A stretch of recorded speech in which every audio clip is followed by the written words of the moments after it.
Chapter 21 of Hendon to the Rescue.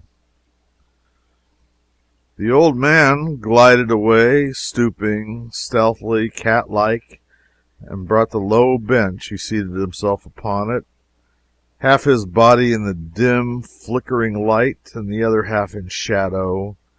And so, with his craving eyes bent upon the slumbering boy, he kept his patient vigil there, heedless of the drift of time, and softly whetted his knife and mumbled and chuckled, and in aspect and attitude he resembled nothing so much as a grisly, monstrous spider gloating over some hapless insect that lay bound and helpless in his web.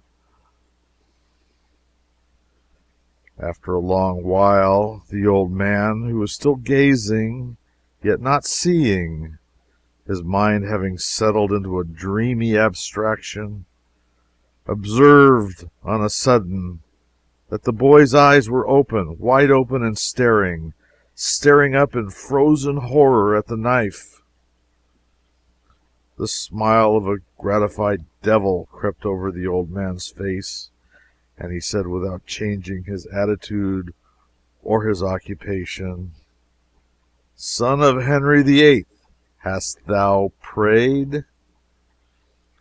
The boy struggled helplessly in his bonds, and at the same time forced a smothered sound through his closed jaws, which the hermit chose to interpret as an affirmative answer to his question. "Then pray again. Pray the prayer for the dying." A shudder shook the boy's frame, and his face blenched.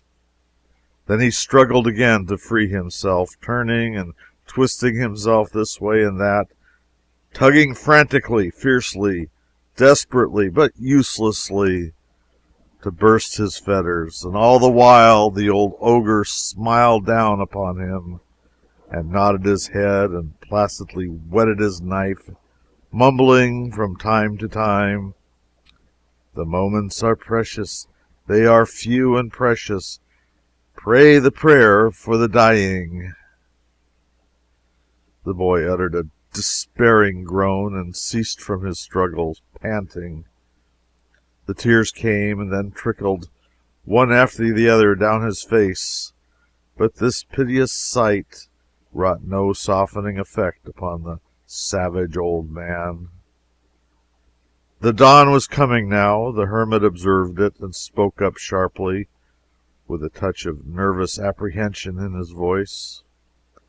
"I may not indulge this ecstasy longer. The night is already gone.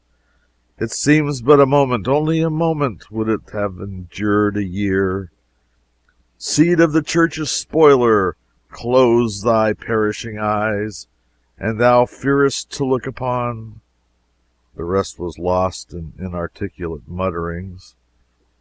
The old man sank upon his knees, his knife in his hand, and bent himself over the moaning boy.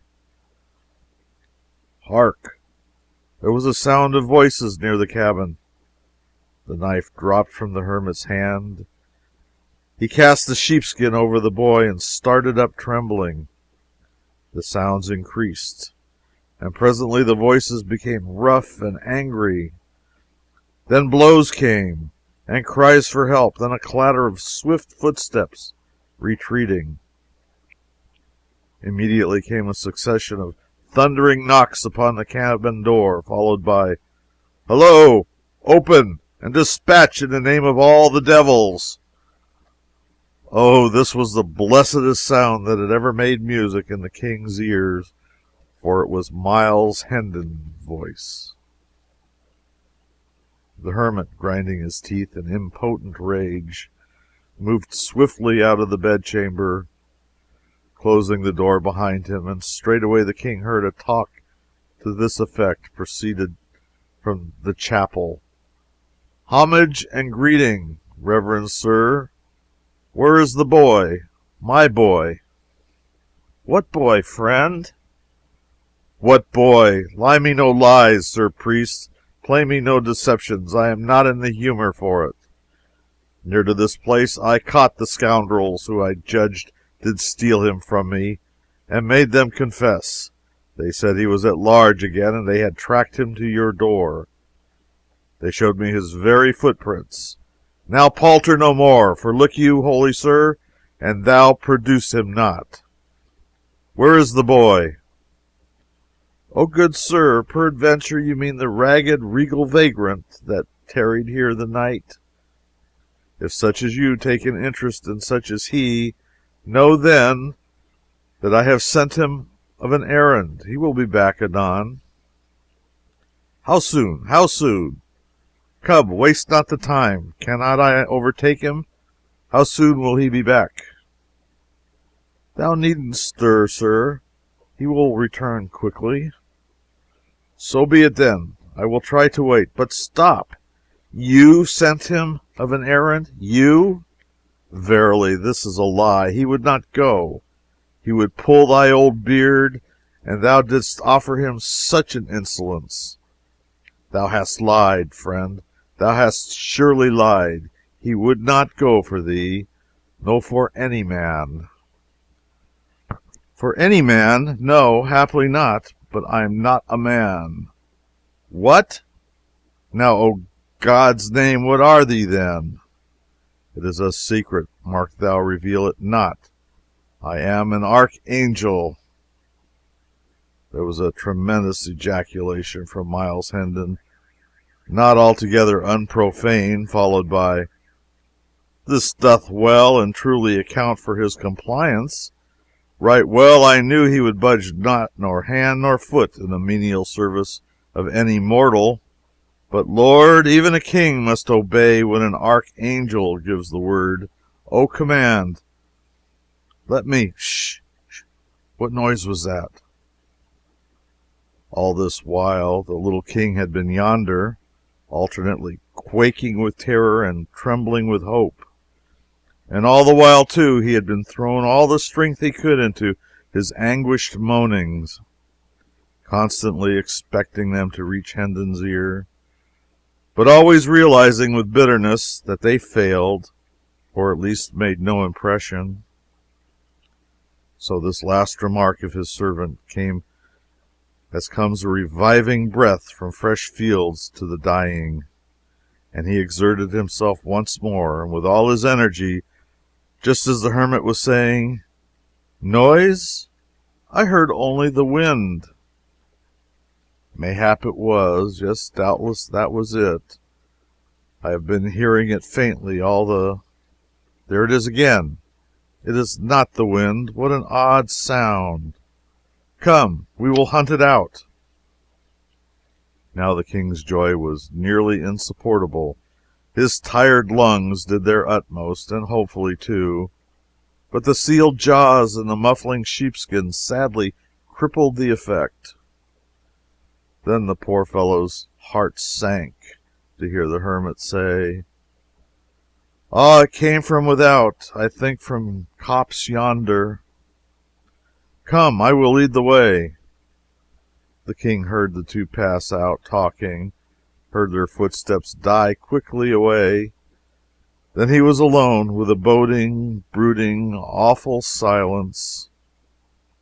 It seemed an age till he heard the steps and voices approaching again. And this time he heard an added sound, the trampling of hoofs.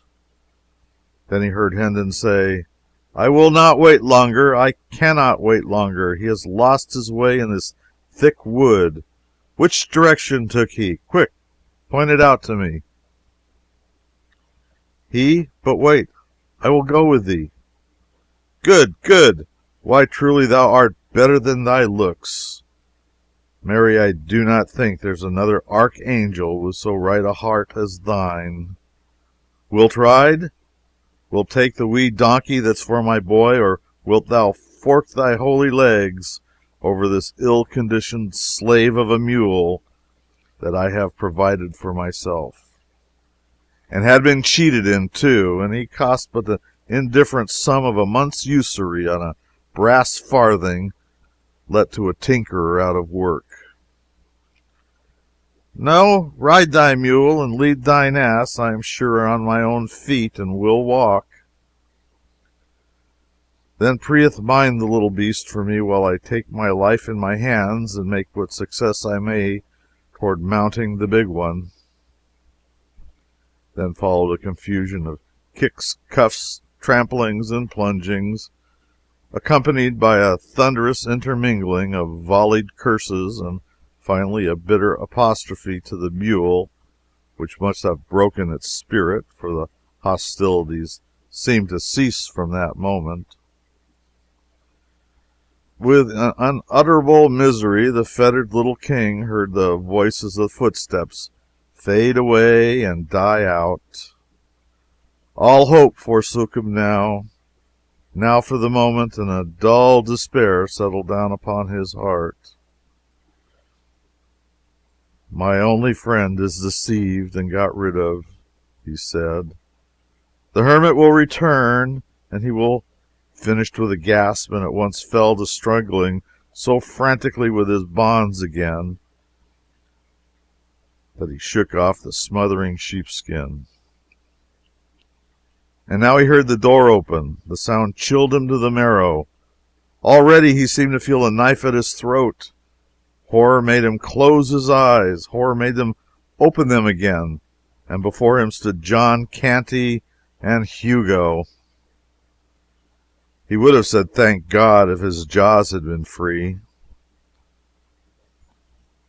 A moment or two later, his limbs were at liberty, and his captors, each gripping him by an arm, were hurrying him out with all speed through the forest.